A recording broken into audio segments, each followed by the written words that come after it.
Thank you very much, Dave. Well, what a fantastic game football is. You didn't see that one coming for the majority of the second half there, did you, Glenn? No.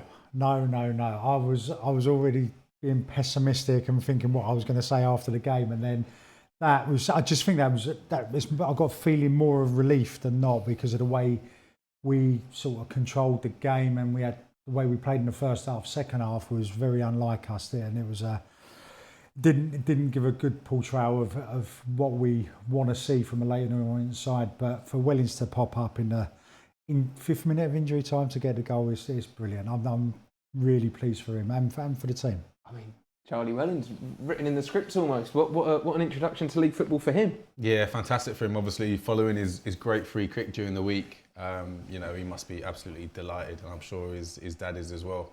But no, just the timing of it as well. Just the score like in stoppage time at the end of the game, long away trip, and to come on and get the winner, fantastic for him. Delighted. And I just thought in that second half, obviously they get back in the game at 2-2, and then with injuries and substitutions and things wasn't going our way. And in the last 4 or 5 minutes, they've bombarded our box. They've had corners, free kicks. Out of anyone in that second half, Port Vale looked like they were the one who were going to go on and win the game. But the spirit, we spoke about the spirit within the squad before, earlier on in the season, when we played Stockport at home, how they never give up, and we've got real quality, and the players who have got the ball to conjure up that winning goal, is the quality's there. Boos again at Vale Park from the home fans at the full-time whistle.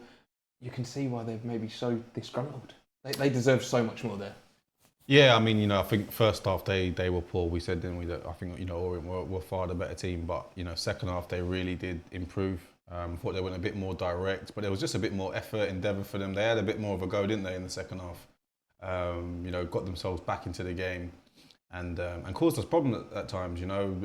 Bombarded the box a little bit, put us under pressure, but wasn't enough. And their supporters will definitely be going disappointed today and wondering where their first win's going to come from. I mean, feels like a really much needed win, but just that result, that to get the kind of monkey off our back of last Saturday and whatnot, just massive, really. It is, and there's always games that you pinpoint in seasons when you go on to, like last season, you go on to have a real good push and you end up at Wembley. There's games and turning points in seasons where you think, do you know what, we've hung on there, we've dug in, we've got the 3 points, and it can spur you on. And you never know, with this team, this squad, and the run of fixtures coming up, we could go on a 5, 6, 7, 10 game unbeaten spree, But it's all started here today at Vale Park with a last minute winner. Well, Richie Wellens will certainly be very delighted with that one. But now, of course, a big welcome to those of you joining us on the Orient Live Debrief, released on our YouTube after the game, or the day after the game every week. Massive welcome. Thank you for joining us. And we're going to be looking back over the goals, the action. We'll be joined by a player very shortly as well. But what will the spirit be in the changing room after that one? Yeah, buzzing, delighted. I think just when you go away from home as a player, it looks like you're heading for a draw or even a defeat sometimes, and you manage to pop up with a winner. They are the best feelings, I think, as a player. It's great winning at home, but when you go on the road, there's just something extra special about coming away, especially when it's last minute as well. Just the circumstances around it. Obviously going behind, going ahead, getting pegged back again, and then finding that the drama of that really late winner just there. So I'm sure, there'll be some happy faces on the way back home today. What would you rather do?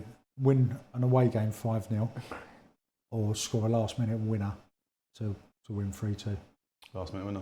Would you? Yeah, I would. I'd like 5-0, just get the cigars out and just take it easy. I'd get more satisfaction out of a last minute winner. I think just... And what it will do for their squad and their team as well. Yeah. I don't think they have cigars in today's game as much on the coach back anymore, Glenn. But let's start maybe a little pessimistically, because the second half and the way we came out, maybe credit to Port Vale. They obviously looked fairly lost as a unit, but they showed something about them, especially came out and they for 40 minutes pegged us back. Well, at half time, I could not see them scoring a goal or let alone getting back in the game. I thought we did okay in that first half, but they were really, really poor, and I thought we'd come out and steamroller them in the second half. but they changed a few bits. They changed the tactics slightly. They had a bit more energy about them, and a bit more fight. And they got the goal. They got back into the game, and then we had a few moments in the game where we're getting in the box, but it just looked like the spring had gone out of our step. We just looked drained of all kinds of energy.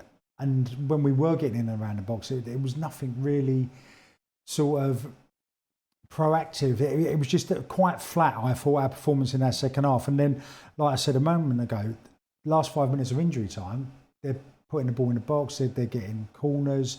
They look like the only team in the game who are going to go and win the goal. And for us to break away with that effort and the composure that Charlie Wellens has had to slot the ball home, I'm made up for more. Really made up for him. Absolutely. But that maybe flatness, as Glenn called it, the credit to Port Vale in that, because they were taking the game to us so much more than they did in that first half. Yeah, and I think it was nothing. It was nothing kind of spectacular what they did differently. It was just they started going a bit more direct, didn't they? I think it was almost as if the manager must have said to them at half time, look what Northampton did the week before to cause them a few problems. Make them defend. Do you know what I mean? Put long balls in behind.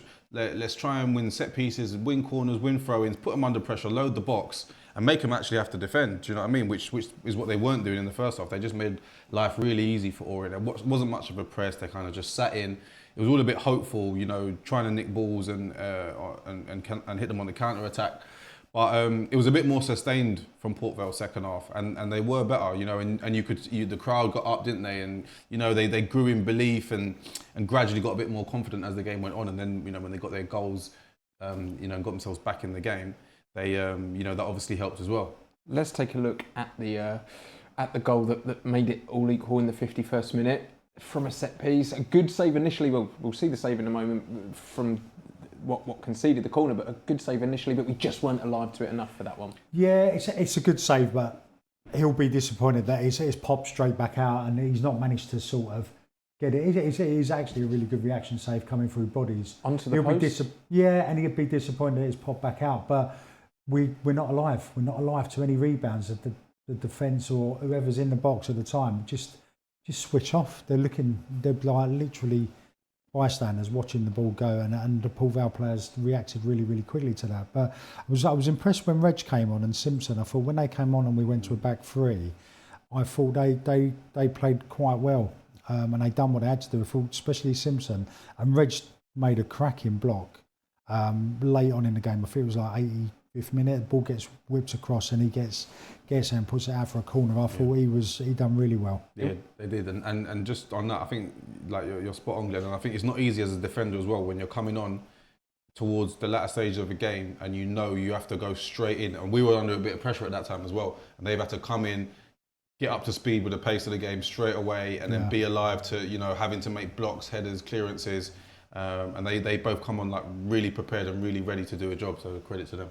That tactical shift from Richie, was that a case of how Port Vale came at us in the second half? Possibly. I wasn't sure if we had injuries with some of the starters who went off. I couldn't really tell from the monitors, but he got forced into making the change, and we sort of changed it across the middle and went a bit like for like because we were getting overrun at times. We stuck with it. We done well. The defence done what they had to do. We didn't concede any more goals after the second. And then we just, I still can't believe we won that game. I really can't. I'm like, we've gone on and won the game, man. It's great. Well, at the start of this next clip, we'll see now.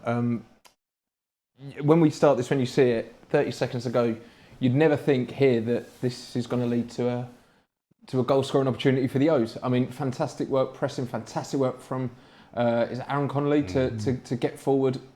Exceptional. Yeah, and just before that, actually, what we didn't show is that I think it's Sean Clare just kicks it out of play, and you think, oh no, here we go. Yeah. They're going to load the box again, put ourselves under pressure. It could be us here conceding do you know what I mean, and heading for a defeat. And then Connolly does brilliant. Presses. It's sloppy from Port Vale because it's a 2v1 situation from the frame, but Connolly does great. Breaks away, drives, and it's really calm from him because he doesn't get carried away and want to take a shot on himself. He assesses the situation. Josh is in a good position. We said, didn't we, Glenn? We thought the pass to him was a little bit soft, but I think because the pass to Josh wasn't firm enough, it kind of made Charlie Wellens' mind up to think he needs a bit of support here. Yeah. Because so he makes that. It gave him enough time to get round him. He did exactly, and it's intelligent play from Josh. The Koroma I would have taken. Do you know what I mean? Try to shoot there, but another assist. Three assists. Actually, yes. Hat-trick of assist. But it's great conversion because he delays, and then the weight of the pass for Charlie's perfect, right into his stride, and it's a really nice, smart finish. Charlie Wellens has got a contract until January, right? Only at the moment. I wonder if things will move because he's goal scoring midfielder. They're hard to come by. They are. We won't speculate on that one. We won't speculate on that one too much. But the free kick he scored on Tuesday night was fantastic. Scoring the winner tonight. I mean, it's been a really good introduction to the O's first team for him. Yeah, he's done really well. I didn't really see him too much in the game with the ball when in the period of whatever he came on. Was it 10, 15 minutes? Whatever he got towards the end. I didn't really see him much involved, but he's hungry. Do you know what he reminds me of, right? And then you will laugh at me, yeah? When I was growing up, Frank Lampard at West Ham, he wasn't always in the action and like he became the player he was. He'd always pop up with a goal. All the time would pop up with a goal. And Charlie Wellens, from what I've seen pre-season, and always pops up with a goal. Always. I'm not saying he's going to be the next Frank Lampard. However, just similarities with the goal-scoring midfielders. You don't get too many of them. And I guess he's got to work doubly hard to prove to his teammates, to the fans, to any critics that he's not there just for his dad, and he's shown that. Yeah, he has. Fair play to him because I think his dad's not an easy person to impress either. From what we see on the touchlines in games, but he's come in and he's just I think I've been really impressed just by his willingness to work. He looks like a humble lad. He wants to come in. He knows he's been given an opportunity. He's hungry to impress, and he's as Glenn said, he's got the knack of scoring goals. Do you know what I mean? He's obviously very versatile. Knows the game, knows his role in different positions, which is always, important and valuable to a squad. He's popping up with goals, so fair play to him. Let's take a look at some of the action then for the O's in that second half, because it was a little bit, don't want to say lethargic, but it was hard to come by. But we kept plugging and we dug in deep at times, and we showed good signs still. Yeah, look, some of these clips, we are a decent side, we can pass the ball, we can play. It was just, like we said in the first half, it was that final pass, that final ball, decision making, and it happened. And again, we get in the second half, we do some good build-up play, win the ball back, do really well, and then it's just that final thing that happens too much. We're not precise enough in a lot of the time with what we do. I think we'll sharpen that up. I think we'll work on that because we have got real quality at the top end of the pitch, like it shows with Josh and Connolly for the goal at the end. And here again, great weighted pass, very unlucky. It's that final ball all the time. It's just it doesn't seem to be going right for us most of the time. I mean, although we've scored 3 goals today, probably should have been, or maybe we'll be a little bit disappointed that we had to leave it to the 95th minute, considering the quality of the Port Vale side. That game. Credit to Port Vale for coming out in the way they did in the second half. With the first half performance and the quality of their side, we should have maybe put that to bed a bit sooner. Yeah. I think we'll be disappointed because we were so in control in the first half and we didn't manage to sustain it afterwards. And I'm sure the message at halftime would have been, look, just more of the same. Keep maintaining this control. Can we be better in the final third? Can we create a bit more? But they're not causing us many problems. Can we? Do you know what I mean? Stay in control, but obviously, the momentum completely swung in the second half, and Port Vale really did come back into the game. But on the flip side, I think we've shown good resilience there because we've hung in the game, we've defended where we need to, soaked up pressure, and then still looking to obviously try and win the game ourselves, which we've gone on to do. And let's actually give Port Vale some praise, really, because they probably won't want to hear this. In the way they've conceded that defeat and those 3 points, still in the hump. But they questioned us a lot. I'm not so sure. Yes, they did ask questions of us in the second half and for the goal early on and a couple of shots in that first half. But they're a different type of question they're asking us compared to when we played Stockport, when we played Northampton last week. They're different styles of teams, you know. There's many different ways to win a game of football, and they've looked at it at half time and said, right, where can we get at Leyton Orient? Where was their weakness, or where can we sort of get an opportunity to go and score goals? And they've looked at that first half, come out with a game plan and stuck to it, got the early goal in the second half, and then put us under a lot of pressure. As soon as they get that goal, like Joey said, crowd gets lifted, everyone else gets lifted, and they're sort of then on the front foot going for the win. But just really, really pleased for the boys today. Like they've done really, really well. I don't want to use the word lucky because obviously we defended well at times, but that was the save that led to the corner that we conceded from. But we had to dig deep at times. We maybe did get away with it one or two times. Yeah, but you do have to when you go away from home. Do you know what I mean? You do have to. You're going to have spells. You know, no matter who the opposition is, they are going to, come at you and have some sort of pressure. And Port Vale did that. And yeah, we defended well. I think we responded well to kind of losing our kind of control over the game, and realised that it was a case of backs to the wall a little bit, and winning headers and defending and clearances, and you have to ride out those ugly stages of the game. And I think that it's a sign of a good team if you can do that. Do you know what I mean? Because it's not always going to be pretty getting on the ball and having it your own way. So I think we showed different kind of attributes today, different qualities as a team. It's still a young team. It's still very early on in its, for these players playing together and getting to know one another. So I think in the long run today will prove an important result. I mean, seeing some of these clips here, Glenn, Richie's probably got some not question marks, but probably frustrations at how much we allow Port Vale to create and get at us. Do you know what? While I'm watching this, I didn't realise how many chances they had. They have caused us problems. Obviously, they had a crossbar there. Carhill's done well in goal with a few saves as well. I thought he done well today, stepping in for Simpkins. So it's frustrating as a manager. It's just and it's crosses, and they've loaded the box up on the majority of the time and just put the ball into good areas. The fact that they've got a lot of free headers is a concern, and we're lucky that they've not scored more. But they'll be working on that like they do every week. When like you win games and when you're playing well, it's like also you're still working on how do we get better. So I'm sure they'll be doing that this week. Let's rewatch the first goal from the first half then, and it was at this point, Joe, where alarm bells were ringing. Not a good way to start the game, but to show the character, as you said at the beginning of the post-match, we bounced back a lot of times, but this isn't how you want to be starting games. No, it's not, and no one on that pitch will need us to tell them that. It's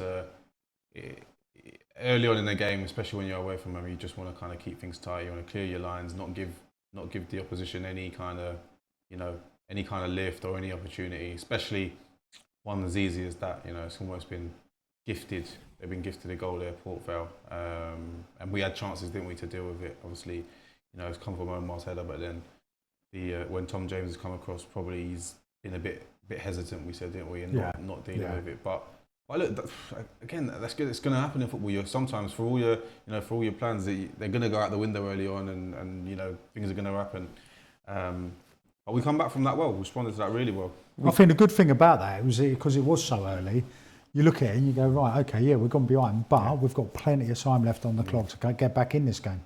Let's take a look at both of the goals for the O's in the first half, and it was, as you've already said, Joe, a really good response. And we showed some really good stuff in that first half, didn't we?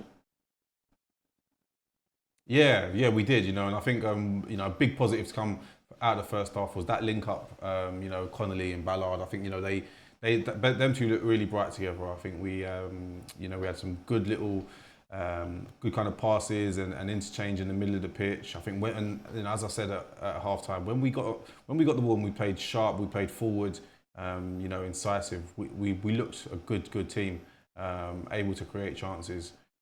Josh Koroma was probably our most attacking threat in the first half. Does great here, flashes it across, and getting our two forwards on the score sheet as well, I think it will do wonders for their confidence. Absolutely. Right then, we're very, very nearly ready to join Charlie Wellens just after a very short ad break. Is lunch at work awesome? If so, tune out now. If not, keep listening. Picture this: chef-made meals from local restaurants brought right into your workplace. No sad sandwiches, no tired menus. By tapping into the local restaurant scene, Fuda powers workplace dining for companies across the U.S., giving teams flavor, convenience, and authenticity. Half of Glassdoor's best places to work have partnered with Fuda. Is your team ready to upgrade its workplace food scene? Find out how at Fuda.com. That's FOODA.com. Right then, let's head up to Vale Park now, where we should be joined by the match winner, Charlie Wellens. Charlie, thank you for joining us. First of all, how good did it feel to snatch all 3 points at the end there? Yeah, it was a great feeling. We was under quite a lot of pressure at the end, so to get a goal and get the 3 points in the end, it was a great feeling. And getting the goal yourself, coming on, you scored that fantastic free kick on Tuesday, getting the winner today as well. It's been a good week for your first couple of games as well. How are you feeling? Yeah, I've had a great couple of weeks, to be fair. I've been in decent form, and yeah, I hope it continues. Whenever I get chances or I get some minutes, hopefully it can make an impact like I've done today. It was a really tough start to the game, conceding so early, but we showed a really good response straight after in that first half, and we really dominated. What was your view and your feelings watching on from the bench in that first half? Yeah, I think obviously they had a decent goal at the start, but I thought for most of the second half, I thought we dominated. Thought we pushed them back quite a bit, and then obviously we got 2 goals as well. And then obviously in the second half, they got back into the game a little bit, put us under a lot of pressure, and it was us defending a lot of set plays and long throws and all that stuff. So we just had to grind it out, which we did well, and then smash and grab at the end. The word character probably comes into play there, because they were for the second half. They came out and they were probably the more dominant side. I'm sure the coaching staff were getting a bit frustrated at times, but it's just about keeping that belief and keeping that character and keep working hard, isn't it? Yeah, 100%. It's big characters in the team that have to get us through their moments. For a lot of young lads in the team, we have to look at them as an example. And yeah, a lot of big players that help us through their moments. And we're going to try and play you your goal here, the winning moment. I mean, when we start this clip, I think it's 30 seconds left on the clock with a Port Vale throw-in deep in our half. But if we take a look at this now, I mean, we were maybe clinging on somewhat, but fantastic work from Aaron Connolly. And if you've run near enough the whole length of the pitch, what was going through your mind at this moment? Well, obviously I seen there wasn't a lot of their players on the other side, so I thought I'd just run round Josh, gave him a shout early, and I was just hoping he played it. And then once I got in that position, just tried getting it anywhere on target, and hopefully it goes in. But great moment, probably one of the best I've had so far. And then yeah, great scenes. Happy with that cool, calm and composed finish, Charlie? Yeah, tried not to snatch at it, just put it probably under the keeper before I went. So yeah, I'm buzzing with it. Well, congratulations. We were all certainly buzzing, as were the fans in the away end. We move on to next Saturday now, then another tough game in the form of Bolton. We want to use this now in the league as a stepping stone, don't we? Yeah, games like this where we win off a lot of character and a lot of grinding the game out. If we can touch up on some the second half restart and some of the nice play that we've had and create more chances, we'll make these games a lot easier. And after a game like this, hopefully we can carry it on. That's fantastic stuff to hear, Charlie. Well, thank you for joining us. Enjoy that ride home. I'm sure it will be a little bit more enjoyable with that goal in your memory. Yeah, thank you. Top stuff there, and couldn't be more delighted from, could you, Glenn? Yeah. He was very calm, wasn't he? I would be absolutely Cheshire cat sort of grin on my face and everything else. But he's a level-headed guy. I like him. I really like him because he's only young as well. To get his goals, to get into the team, and like he said, just if he gets the opportunity to get on the pitch again, he's just going to do what he can. And I'm really pleased for him, but pleased for the team as a whole. A home game now to follow it up, and following it up is what we need to do. Yeah, of course, we spoke about, these kind of results being the start of, going on a little run and building some momentum. And obviously this, so far this season, it has been a little bit up and down in terms of results and performances. But we really need to kind of make the most of today. And I think, just the whole kind of feeling around, the way the game's finished and getting that winning goal and try and take that momentum into next week and really use it just to start building something now. And what I'd like to see the team, like we spoke about, is when you are on top in games and it's 0-0, 1-0, 1-1, whatever it is, and you're on top, you need to be standing on the opposition's throat and really going for it and getting a lead, because you can see what happens in the second half. Well, I told you at half-time, Glenn, we take it half by half, don't we? We do, and Josh Caroma got a hat-trick of assists. 3 hat-tricks, 3 fantastic assists. Okay, 2. Well, that's all we've got time for today. A massive thank you to Glenn Wilkie and Joe Widdowson for joining me in the studio. And of course, a massive thank you for your support wherever you've been watching from around the globe. We'll do it all again next Saturday when the O's take on Bolton Wanderers. We'll see you then. Up the O's.